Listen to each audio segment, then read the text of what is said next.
Tyson Tyson ছোট ছোট যাও তো, খাটে ওঠো তো, খাটে ওঠো তো, যাও যাও যাও যাও, যা যা যা যা। আরে তুমি চুপ করে থাকো, তাহলে ও ডাকবে যাবে।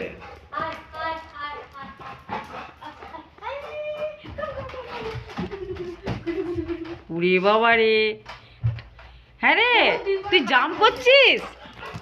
টাইসন জাম্প করছে। খেনিয়া ই কই না বই কই।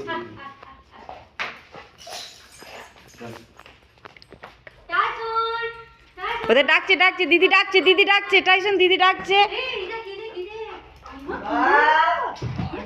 রে বাবা রে, কেমন ছুটি খেয়েছে, আর খাটে উঠছে, জাম করছে। অন্য সময় খাটে উঠতে ভয় পায়, ও এখন আবার দিব্যি উঠে যাচ্ছে, লাফাচ্ছে। বাহ, হ্যাঁ ওরে বাবা রে, কি মজা পেয়ে গেছিস রে, এই দারুণ মজা পেয়ে গেছিস তো। এইটা